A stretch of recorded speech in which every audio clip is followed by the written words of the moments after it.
والسلام على سيد الرسل وخاتم الأنبياء وعلى آله وأصحابه الأتقياء الذين هم خلاصة العرب العرباء وخير الخلائق بعد الأنبياء. أما بعد، فأعوذ بالله من الشيطان الرجيم. بسم الله الرحمن الرحيم. ومن يتوكل على الله فهو حسبه إن الله بالغ أمره قد جعل الله لكل شيء قدرا. صدق الله العظيم. قال النبي صلى الله عليه وسلم: يا ابن آدم تفرغ لعبادتي أملأ صدرك غنى، أو كما قال عليه الصلاة والسلام. صدق الله العظيم وبلغنا رسوله النبي الأمي الكريم، ونحن على ذلك من الشاهدين والشاكرين، والحمد لله رب العالمين. اللهم صل على سيدنا ومولانا محمد وعلى آل سيدنا ومولانا محمد وبارك وسلم وصل علیہ. واجب الاحترام معزز سامعین، ہمارے آج کے جمعۃ المبارک کے خطبہ کا عنوان رزق میں برکت کے اسباب. اسی عنوان سے متعلق چند باتیں آپ حضرات سے گوش گزار کرنی ہیں. دعا ہے کہ اللہ تعالیٰ مجھے حق اور سچ کہنے کی اور ہم سب کو اس کے مطابق عمل کی توفیق عطا فرمائے. آج کل کے اس مادہ پرستی کے دور میں جب ہر انسان مال کی کثرت کا خواہاں ہے، ہر طرف ہوس نے اپنے ڈیرے ڈالے ہوئے ہیں، قناعت اور کفایت شعاری اور رزق حلال کی تمنا اور اس کا حصول اسلامی احکامات کی روشنی میں یہ باتیں اب اجنبی سی لگنے لگی ہیں، اس لیے کہ انسان نے اپنی سوچ کے زاویے تبدیل کر دی. وہ مادہ پرستی میں اس حد تک مبتلا ہو گیا کہ یہ سوچ انسان کی بن گئی کہ جب میرے پاس مال کی کثرت ہوگی تو میرے سارے کام آسان ہو جائیں گے، مجھے راحت بھی ملے گی، سکون بھی ملے گا، اور دیگر جو بھی اس دنیا کے لوازمات ہیں وہ بھی مجھے حاصل ہو جائیں گے. اور سارے مسائل کا حل اس نے صرف ایک چیز میں دیکھا، اور وہ ہے مال کی کثرت. لہذا اس سوچ کا نتیجہ یہ نکلا کہ ہم اس دوڑ میں لگ گئے کہ ہمارے پاس مال کیسے آئے، کہاں سے آئے، اور پھر اس مقصد کے حصول کے لیے ہم نے نہ حلال و حرام کی تمیز کی، نہ اسلامی احکامات کو دیکھا، نہ ہم نے کسی کے حق کا خیال کیا. بس ایک سوچ میں مگن رہے، ایک ہی مقصد کے لیے محنت کی کہ ہمارے پاس مال کی کثرت کیسے ہو، ہم مالداروں کی صف میں کیسے شامل ہو جائیں. نبی کریم صلی اللہ تعالی علیہ وسلم نے جو ہمیں تعلیمات عطا کی، یا جتنے بھی ہم قرآن کریم کے اندر دعائیں دیکھتے ہیں یا ادعیہ معصورہ ہیں، سب میں اللہ تعالیٰ سے رزق مانگا گیا، بتایا گیا، دعاؤں میں تعلیم دی گئی کہ اللہ تعالیٰ سے رزق مانگیں. لیکن یہ نہیں کہا کہ بہت زیادہ رزق مانگیں، یہ کہا گیا اللہ سے رزق میں برکت مانگیں. برکت کا اللہ تعالیٰ سے سوال سکھایا گیا، اور یہ تعلیم دی گئی کہ جب اللہ تعالیٰ برکت عطا فرمائے گا تو وہ برکت ہی اصل میں کثرت رزق کا متبادل ہے. سامعین محترم، برکت کا مفہوم کیا ہے، برکت کا مطلب کیا ہے؟ علماء نے لکھا کہ برکت کا مطلب مال کی کثرت نہیں ہے بلکہ مال کا کفایت کر جانا ہے، کہ مال کا آپ کے لیے، آپ کی ضرورتوں کے لیے کافی ہونا، یہ اصل برکت ہے۔ برکت یہ نہیں ہے کہ ہم نے کوئی چیز رکھی اور وہ دن میں، آدھے دن میں، 2 دن میں، مہینے میں ڈبل ہو جائے، یہ برکت نہیں ہے۔ آپ کے پاس جتنا ہے اس میں اللہ تعالیٰ آپ کے اتنے کام کروا دے جو کہ بہت زیادہ مال سے ہونے تھے، اس کو عرف عام میں برکت سے تعبیر کیا جاتا ہے۔ یعنی دوسرے لفظوں میں سمجھیں، جہاں کسی کے لاکھوں لگنے تھے آپ کے ہزاروں میں لگے، کسی کے ہزاروں میں لگنے تھے آپ کے 100 کی تعداد میں سینکڑوں میں لگے، تو یہ اللہ تعالیٰ کی برکت ہے کہ اس نے آپ کے کام آسان کر دیے، آپ کا مال، آپ کے وسائل آپ کے لیے کافی کر دیے۔ اللہ تعالیٰ سے اس بات کی دعا کرنا کہ اللہ جو میرے پاس ہے وہ میرے لیے کافی کر دے، ورنہ اگر ہم کثرت کی دوڑ میں لگ جائیں تو کثرت کی کوئی حد نہیں ہے، وہ کتنا آپ کے لیے کافی ہو سکتا ہے۔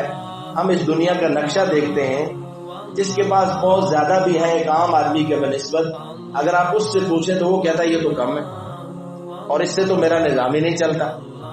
تو کثرت اور انسان کی جو تمنائیں ہیں اس کی کوئی حد نہیں ہے۔ نبی کریم صلی اللہ علیہ وسلم نے فرمایا کہ انسان کے پاس ایک وادی، ایک پہاڑ سونے کا ہو تو وہ دوسرے کی تمنا کرے گا، دوسرا ہو تو تیسرے کی تمنا کرے گا۔ یہاں تو تولے تولے کے لیے لوگ مجبور ہوتے ہیں، لیکن ایک پہاڑ سونے کا ہو پھر بھی وہ کہے گا کہ یہ کم ہے اور ہونا چاہیے۔ اور حضور صلی اللہ علیہ وسلم نے فرمایا کہ انسان کی ان خواہشات کو صرف اس کی قبر کی مٹی ہی وہ ختم کر سکتی۔ اس لیے کثرت کی تمنا نہ کریں بلکہ اللہ تعالیٰ سے جو ہے اس میں برکت کی دعا کریں۔ اور نبی کریم صلی اللہ علیہ وسلم، جیسے ہمارے یہاں وہ مشہور دعا ہے دودھ پینے کی دعا کہ اللہم بارک لنا فی، اللہ اس کو ہمارے لیے بابرکت بنا۔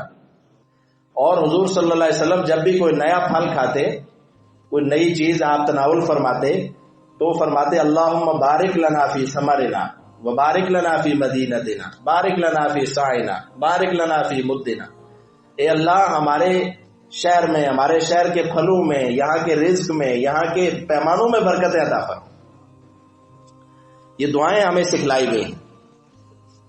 سامعین محترم، ایک بار نبی کریم صلی اللہ علیہ وسلم نے مالداری کے حوالے سے حضرت ابو ذر غفاری رضی اللہ تعالیٰ عنہ سے پوچھا کہ ابو ذر یہ بتاؤ تمہارے نزدیک مالداری کس چیز کا نام ہے؟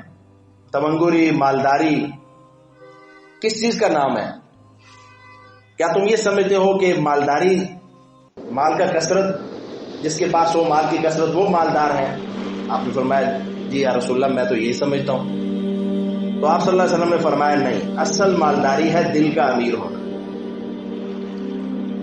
پھر پوچھا کہ کیا تمہارے نزدیک فقر یہ ہے، محتاجی یہ ہے کہ کسی انسان کے پاس مال کم ہوگا؟ بالکل ہم یہی سمجھتے ہیں۔ تو آپ صلی اللہ علیہ وسلم نے فرمایا کہ اصل محتاجی ہے دل کا محتاج ہونا، استغنا کیا ہے؟ دل کا امیر ہونا، اور محتاجی کیا ہے؟ دل کا غریب ہونا۔ تو اس لیے یہ جو دل کا، جس کو ہم کہتے ہیں کہ ہم ہوس ختم ہی نہیں ہوتی ہماری، اصل میں ہمارا دل جو ہے وہ مالدار نہیں ہے اور ہمارا دل جو وہ محتاج ہے۔ اللہ تعالیٰ سے غنا کا سوال کرنا، استغنا کا سوال کرنا، اللہ مجھے اپنے فضل سے غنی کر دے اور مستغنی کر دے، دوسروں کے مال سے مجھے مستغنی کر دے۔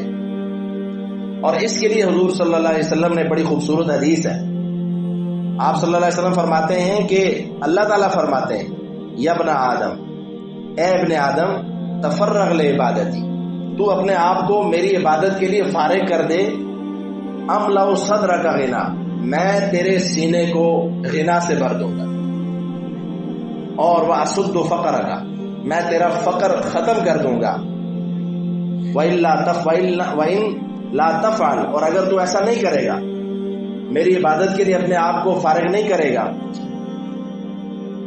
یا تو مجھے یاد نہیں کرے گا، تو پھر کیا ہوگا؟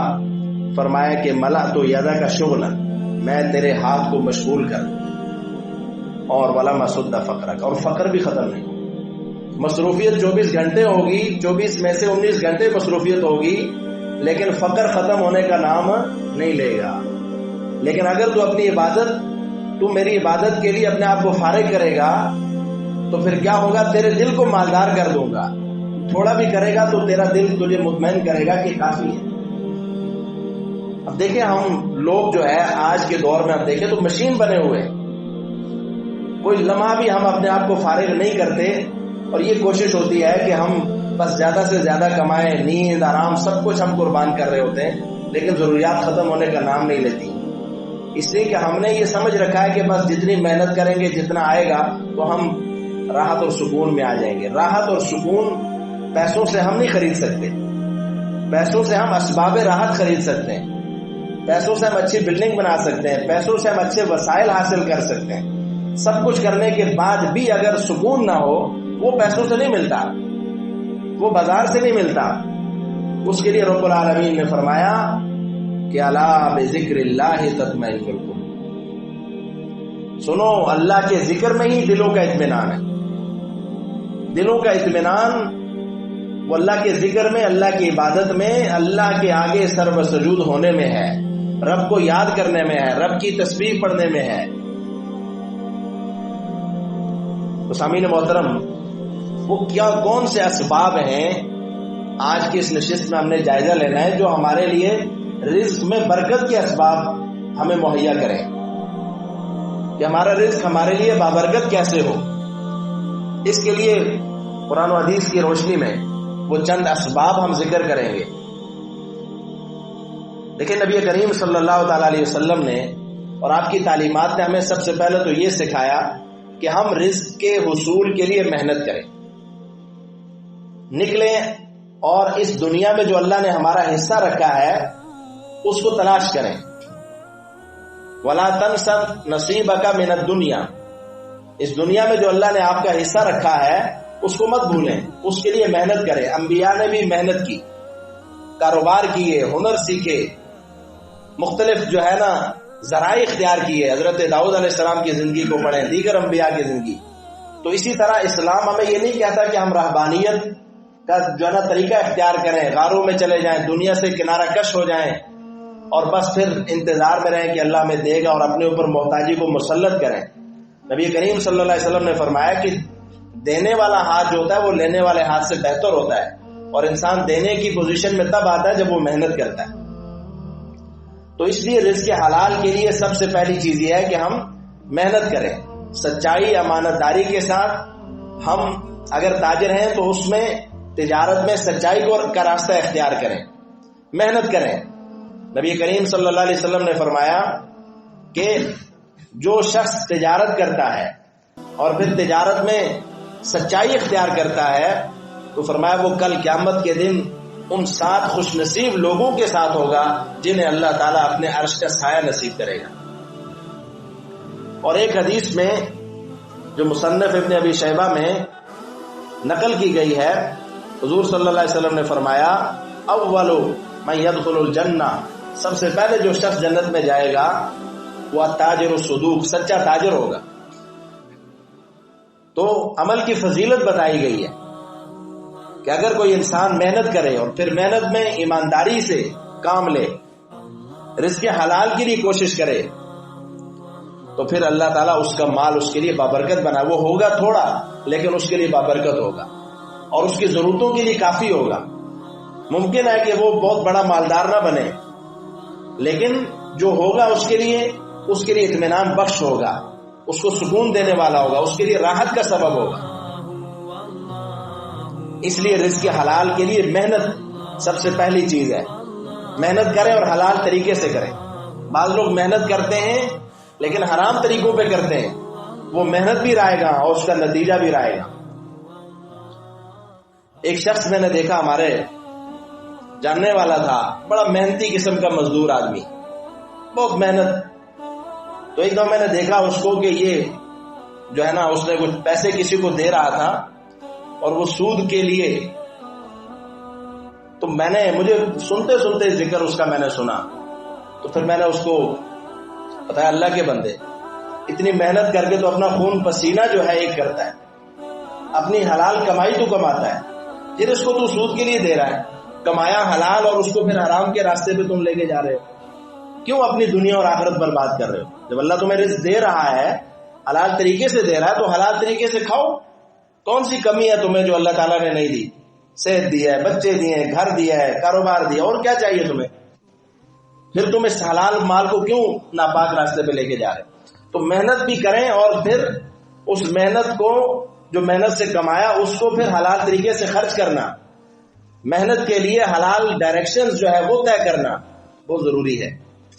اس کے ساتھ ساتھ جب انسان محنت کرے تو پھر توکل بھی اللہ کی ذات پہ کرے، بھروسہ کرے اللہ کی ذات پہ کہ اللہ تعالیٰ اس کے لیے اس رزق کو کافی کر دے گا.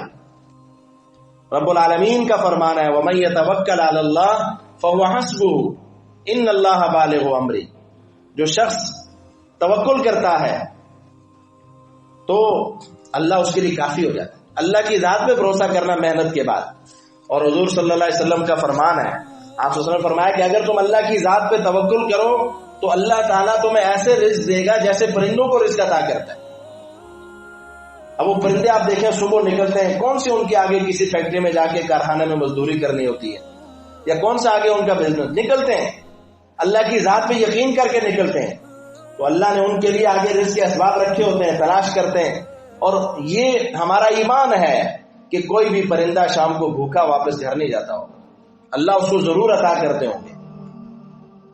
ہمارے استاد محترم کہا کرتے تھے ہمیں کہ تم اللہ کے قرآن سے محبت کرو، اللہ کے اس قرآن سے لگاؤ رکھو، اللہ تعالیٰ ان جانوروں کو بھوکا نہیں مارتا، اللہ تمہیں تو بھوکا نہیں مارے گا. بس تم اللہ کی اس کتاب سے محبت کرو. تو اس لیے جاندار یہ پرندے جو ہیں، اللہ کے نبی فرماتے ہیں یہ جس طرح بھوکے نہیں رہتے، اللہ تمہیں بھی توکل کرنے پہ اللہ تمہیں رزق عطا کرے گا. لیکن اس میں بھی ہم دیکھیں، اس توکل میں بھی تو پرندے نکلتے ہیں محنت کے لیے. یہ نہیں ہے کہ اپنے گھونسلوں میں بیٹھے رہتے ہیں، نکلیں آپ محنت کے لیے. وہ عرب کے ایک مشہور شاعر تھے متنبی، تو انہوں نے اپنا ایک شعر لکھا. انہوں نے کہا لیس الرزق یأتی بالتمنا، رزق صرف تمنا کرنے سے نہیں آتا، ولیکن الق دلوک فی الدلاء، تم بھی اپنا ڈول جو ہے وہ کنویں میں ڈالو تو پھر اس کے بعد رزق تمہارے حصے کا آ جائے گا. پیاسا اگر پیاس جو ہے نا کنویں کے پاس بیٹھ کے صرف یہ کہتا رہے کہ میری پیاس ختم ہو جائے تو یہ پاسبل نہیں ہے. تو توکل کریں، اور توکل یہ ہے کہ اسباب اختیار کریں، اس کے بعد اس کا نتیجہ اللہ پہ چھوڑیں. ایک صحابی نے جو ہے اونٹنی کے حوالے سے اونٹنی باندھی نہیں اور کہا اللہ کی ذات پہ توکل کرتا ہوں، کہیں نہیں جائے گی. تو حضور نے فرمایا اس کو پہلے باندھو پھر اللہ کی ذات پہ توکل کرو. اپنے گھر کا پہلے تالا لگائیں، پھر اللہ سے دعا کریں کہ اللہ اس کی اب حفاظت فرما. تو توکل یہ ہے کہ اسباب اختیار کریں. اسباب کا اختیار کرنا رزق کے حصول کے لیے یہ شریعت کے خلاف نہیں ہے، عین شریعت ہے. شریعت ہمیں سکھاتی یہ ہے کہ اس دنیا کا حصول جائز طریقوں سے کیسے ممکن ہے. شریعت ہے ہی اس کا نام. جان مال کا حصول، اس کا تحفظ، اس کے اختیار کرنے کے، حاصل کرنے کے ذرائع جو صحیح ہیں وہ شریعت بتاتی ہے. سامعین محترم، اس کے ساتھ ساتھ رزق میں برکت کیسے ہوگی؟ اللہ تعالیٰ قرآن عظیم الشان میں ارشاد فرماتے ہیں کہ جو شخص اللہ تعالیٰ کا تقوی اختیار کرتا ہے، متقی ہوتا ہے، اللہ تعالیٰ اس کے رزق میں برکت عطا فرماتا ہے. چنانچہ ارشاد فرمایا وَمَن يَتَّقِ اللَّهَ يَجْعَل لَّهُ مَخْرَجًا وَيَرْزُقْهُ مِنْ حَيْثُ لَا يَحْتَسِبُ. جو اللہ تعالیٰ سے ڈرتا ہے تو اللہ تعالیٰ اس کے لیے نکلنے کے مصائب سے، پریشانیوں سے نکلنے کے بہت سارے ذرائع پیدا کر دیتے ہیں، اور اس کو وہاں سے رزق عطا کرتے ہیں لا يحتسب، جہاں سے اس کا گمان بھی نہیں ہوتا. اس کا رزق کہاں سے آتا ہے؟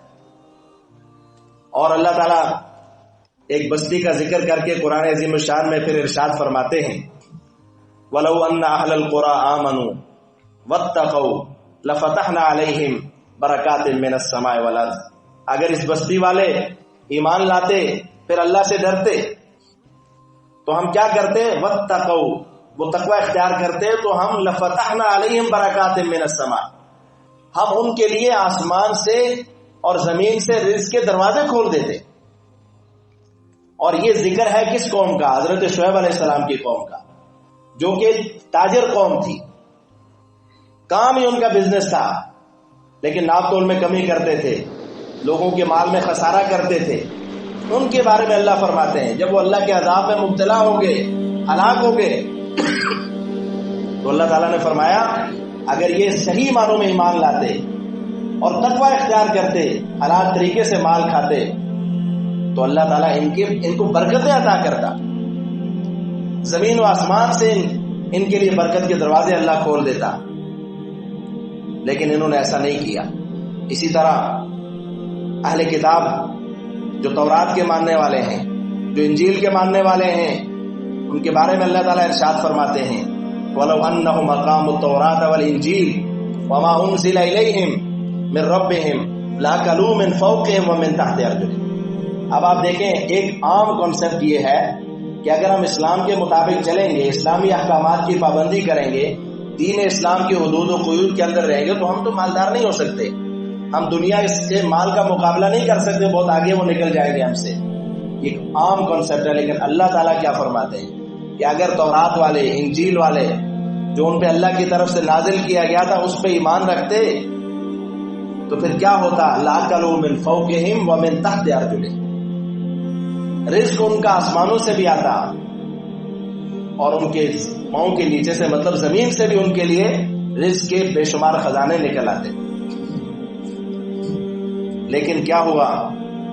انہوں نے ایسا نہیں کیا۔ منہم امۃ مقتصدہ، کچھ تو لوگ ان اصولوں پہ قائم رہے، لیکن وکثیر منہم فاسقون، اکثر ان میں سے فاسق رہے۔ انہوں نے وہی سوچ اپنائی کہ اللہ کی مانیں گے تو پھر دولت نہیں آئے گی، اور اگر دولت کمانی ہے تو پھر مذہب سے آزاد ہونا پڑے گا، پھر ہمیں ان قیدوں سے نکلنا پڑے گا۔ حضرت شعیب علیہ السلام کی قوم یہی کہتی تھی الصلاۃ تأمرک ان نترک ما یعبد آباؤنا او ان نفعل فی اموالنا ما نشاء۔ اگر آپ کی نمازیں یہ کہتی ہیں کہ ہم اپنے مالوں میں یہ اصول اپنائیں، تو ہم تو اس بات کو ماننے کے لیے تیار نہیں ہیں۔ مال ہمارا ہے تو مرضی بھی ہماری چلے گی، ہم اس سے حلال کمائیں، حلال کھائیں، حرام کمائیں، حرام خرچ کریں، ہم آزاد ہونا چاہتے ہیں۔ اور آج کی آزادی یہی ہے کہ میرا سرمایہ تو میری مرضی اس پہ چلے گی، لیکن اللہ یہ فرماتے ہیں کہ نہیں، سرمایہ بھی تمہارا نہیں ہے، مرضی بھی تمہاری نہیں چلے گی، سرمایہ اللہ کا دیا ہوا ہے اور مرضی بھی اللہ کی چلے گی۔ اس لیے اس بات کا یقین رکھیں کہ حقیقت میں اسلام کے اصول وہ ہیں جن کو اگر ہم اپنائیں گے تو اللہ تعالی ہمیں مال میں فراوانیاں نصیب کریں گے۔ سامعین محترم، ایک اور چیز جو مال میں برکت کے اسباب کے حوالے سے بہت اہم ہے، وہ کیا ہے؟ وہ نبی کریم صلی اللہ علیہ وسلم نے فرمایا، اور قرآن کریم میں بے شمار جگہوں پہ اس کا ذکر ہے، وہ ہے استغفار کرنا، کثرت سے استغفار اور توبہ۔ اور یہ اتنی بڑی چیز ہے کہ بظاہر ان کا آپس میں کانٹیکٹ سمجھ میں نہیں آتا، لیکن اللہ تعالیٰ نے 3 قوموں کا ذکر سورہ ہود میں فرمایا، قوم نوح کا، قوم ہود کا اور قوم صالح کا، اور تینوں سے جب ان کے پیغمبر مخاطب ہوتے ہیں تو وہ یہ فرماتے ہیں کہ اللہ سے اپنے گناہوں کی توبہ کرو، مانگو، استغفار کرو اللہ سے، تو اللہ تعالیٰ تمہیں مال میں برکت عطا کرے گا۔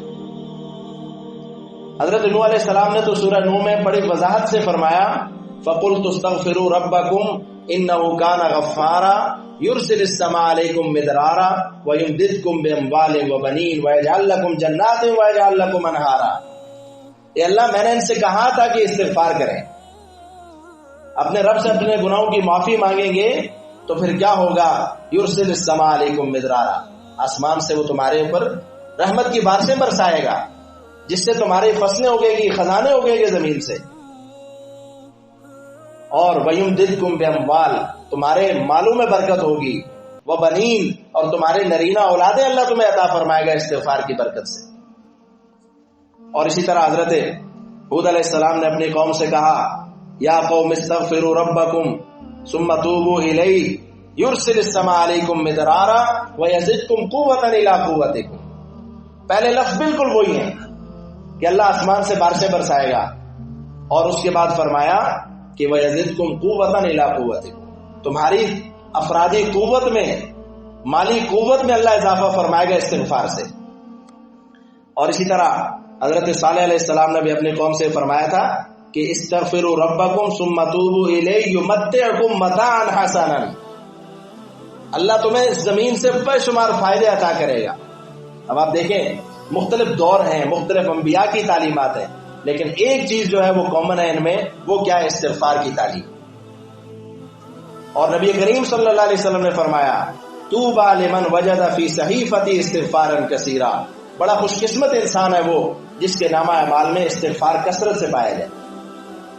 حضرت عمر رضی اللہ تعالیٰ عنہ بارش کی دعا کے لیے نکلے تو جا کے استغفار کر کے واپس آئے، تو کسی نے کہا آپ نے تو جو ہے نا کوئی نماز پڑھتے کوئی دعا کرتے وہاں پہ؟ آپ نے فرمایا میں نے اللہ کے سامنے بیٹھ کے استغفار کیا، اور اللہ کا وعدہ ہے جب تم استغفار کرو گے تو اللہ آسمان سے رحمت کی بارش برسائے گا۔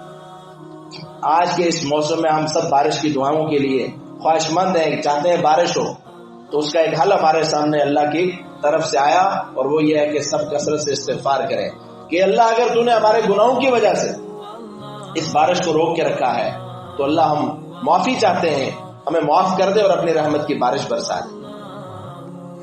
سامعین محترم، اس کے ساتھ ساتھ عبادات میں انہماک حاصل کرنا، یعنی جب ہم عبادت کریں تو ہم اپنی عبادت کے اندر فوکس کریں اس عبادت پہ، ہمارے خیالات تصورات بے لگام ہوئے پڑے ہوتے ہیں، ہم کہاں سے کہاں پہنچے ہوتے ہیں، ہمیں یہ نہیں پتا ہوتا پہلی رکعت میں امام صاحب نے جو سورت پڑھی وہ کون سی تھی، اور وہ بھی ہمیں بھول گیا ہوتا ہے۔ تو اس لیے عبادات میں انہماک ہو، اور انفاق فی سبیل اللہ، اللہ کی راہ میں خرچ کریں، صدقات دیں، اللہ کی راہ میں جو ہے جتنا توفیق ہو اتنا آپ اللہ کے راستے میں خرچ کریں گے تو اللہ کا وعدہ ہے یمحق اللہ الربا ویربی الصدقات، صدقات مال میں برکت کا باعث بنتے ہیں۔ اس کے ساتھ ساتھ نیک لوگوں پہ خرچ کرنا، آپ صلی اللہ علیہ وسلم جب کسی مہمان کے گھر میں کھانا کھاتے تو اس کو ایک دعا دیا کرتے تھے کہ افطر عندکم الصائمون واکل طعامکم الابرار، اللہ کرے تمہارے پاس روزے دار کثرت سے افطار کریں اور تمہارا کھانا نیک لوگ کھائیں۔ اور للفقراء الذین احصروا فی سبیل اللہ لا یستطیعون ضربا فی الارض یحسبهم الجاہل اغنیاء من التعفف، فرمایا ان لوگوں پہ خرچ کرو جو نیکیوں میں یا کسی ایسے دینی کام میں اس طرح مشغول ہیں کہ وہ سفر نہیں کر سکتے، باہر آ جا نہیں سکتے، کما نہیں سکتے، ان لوگوں پہ خرچ کرو تمہارے لیے برکت کا باعث ہوگا۔ اور اس طرح کمزوروں پہ خرچ کرنا، اور صلہ رحمی اپنے رشتہ داروں پہ خرچ کرنا۔ ایک حدیث سنے اس حوالے سے، نبی کریم صلی اللہ علیہ وسلم نے فرمایا جو شخص یہ چاہتا ہے کہ اس کی عمر میں برکت ہو، جو شخص یہ چاہتا ہے کہ اس کی عمر میں برکت ہو اور اس کا رزق وسیع ہو، وَيُوسَعُ لَهُ فِي رِزْقِهِ، اس کا رزق اس کے لیے وسیع کر دے اللہ تعالیٰ، اور وَيَدْفَعُ عَنْهُ مِيتَةُ السُّوءِ، اور اللہ تعالیٰ اس سے بری موت ٹال دے۔ تین چیزیں، جو شخص یہ چاہتا ہے کہ اس کی عمر میں برکت ہو، یہ چاہتا ہے کہ اس کا رزق وسیع ہو، یہ چاہتا ہے کہ بری موت، حادثاتی موت، اچانک موت اس سے ٹل جائے، تو دو کام کرے، فَلْيَتَّقِ اللَّهَ، ایک تو اللہ سے ہمیشہ ڈرتا رہے، اور دوسرا وَلْيَصِلْ رَحِمَهُ، اور اپنے رشتہ داروں پہ خرچ کرے۔ تو کون ہم میں سے یہ تین چیزیں نہیں چاہتا؟ کون یہ چاہتا ہے نہیں چاہتا کہ اس کی عمر نہ بڑھے؟ کون یہ نہیں چاہتا کہ اس کے مال میں برکت نہ ہو؟ کون یہ نہیں چاہتا کہ جو ہے بری موت اس سے نہ ٹلے؟ اگر ہم یہ چاہتے ہیں تو پھر کیا کریں؟ ایک اللہ سے ڈریں، اور دوسرا یہ کہ اپنے رشتہ داروں پہ خرچ کریں۔ اور پھر ایک اور سبب فرمایا کہ ہجرت کرنا، اگر آپ ایک جگہ پہ ہیں اور وہاں پہ نہیں چل رہا آپ کا سیٹ اپ تو آپ جگہ چینج کریں، ہجرت کریں۔ تو اللہ تعالیٰ نے فرمایا وَمَن يُهَاجِرْ فِي سَبِيلِ اللَّهِ يَجِدْ فِي الْأَرْضِ مُرَاغَمًا كَثِيرًا وَسَعًا، جو اللہ کی راہ میں ہجرت کرتا ہے تو اللہ تعالیٰ اس کے لیے وسعتیں اور مال کے دروازے جو ہے اس کے لیے کھول دیتے ہیں۔ اللہ تعالیٰ سے دعا ہے اللہ تعالیٰ ہم سب کو جو اللہ نے ہمیں دیا ہے اللہ اس میں ہمیں برکتیں نصیب فرمائے، ان اصولوں کو اللہ پہ اپنانے کی توفیق عطا فرمائے۔ وما علینا الا البلاغ۔